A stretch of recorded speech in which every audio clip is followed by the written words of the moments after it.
ये है talks news network और आप देख रहे हैं पॉलिटॉक्स, राजनीति का कच्चा चिट्ठा।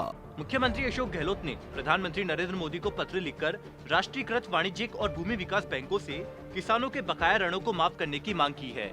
सीएम गहलोत ने अपने पत्र में लिखा कि पिछले दिनों एक आरटीआई के जवाब से पता चला है कि मोदी सरकार के पहले कार्यकाल में कुल 7.95 लाख करोड़ रुपए के उद्योगपतियों के कर्ज राइट ऑफ हुए हैं, लेकिन मोदी सरकार ने किसानों के लिए कोई कर्ज माफी नहीं की है। मुख्यमंत्री ने लिखा कि 2018 में कांग्रेस सरकार बनने के बाद राजस्थान में 20,56,000 से ज्यादा किसानों के कर्ज माफ किए गए हैं। सीएम गहलोत ने कहा कि राज्य सरकार ने कुल 14,000 करोड़ रुपए माफ किए हैं, जिसमें 6,000 करोड़ रुपए बीजेपी सरकार द्वारा घोषित कर्ज माफी के भी शामिल है। मुख्यमंत्री गहलोत ने कहा कि मुझे प्रधानमंत्री मोदी को पत्र लिखकर राजस्थान के किसानों की कर्ज माफी के बारे में पुनः ध्यान दिलाना पड़ा, क्योंकि 18 दिसंबर को पीएम ने बीजेपी की ओर से आयोजित मध्य प्रदेश के किसान सम्मेलन में कहा कि राजस्थान में किसान कर्ज माफी का इंतजार कर रहे हैं, जबकि ऐसा नहीं है। वास्तविकता अलग है। कोई भी किसान ऐसा नहीं है जो राजस्थान सरकार के अधीन आने वाले सहकारी बैंकों से कर्ज माफी का इंतजार कर रहा हो। कर्ज माफी का इंतजार वो ही बचे हुए किसान कर रहे हैं जिन्होंने केंद्र सरकार के अधीन राष्ट्रीयकृत एवं वाणिज्यिक बैंकों से कर्ज लिया और केंद्र सरकार ने उनके कर्ज माफ नहीं किए हैं।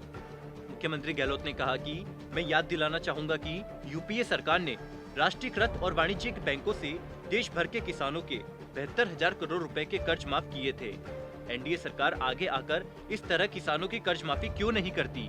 यह भी विडम्बना है कि एक तरफ तो बीजेपी के नेता भ्रम फैलाकर राजस्थान के किसानों को भड़का रहे हैं और दूसरी ओर जो किसान 1 महीने से धरने पर बैठे हुए हैं, उनसे अभी तक कोई सकारात्मक संवाद नहीं हुआ है।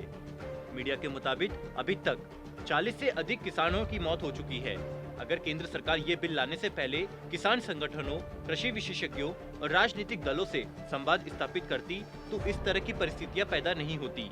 किसानों की समस्याओं का समाधान न करने के कारण उनके दिल दिमाग में सरकार के प्रति भयंकर आक्रोश है। मुख्यमंत्री गहलोत ने तंज कसते हुए कहा कि एनडीए सरकार ने किसानों की आय 2 गुनी करने का वादा किया था, लेकिन आपकी सरकार की नीतियों और आज की परिस्थितियों को देखकर यह वादा पूरा होता हुआ नहीं लग रहा है। सीएम गहलोत ने कहा कि केंद्र सरकार को अपना अहम छोड़कर अविलंब किसानों से संवाद स्थापित करना चाहिए। साथ ही किसानों को राहत देने के लिए राष्ट्रीयकृत वाणिज्यिक एवं भूमि विकास बैंकों से ऋण लिए हुए किसानों के कर्ज माफ कर उन्हें राहत देनी चाहिए। पॉलिटॉक्स ब्यूरो, जयपुर। ये है टॉक्स न्यूज नेटवर्क और आप देख रहे हैं पॉलिटॉक्स, राजनीति का कच्चा चिट्ठा।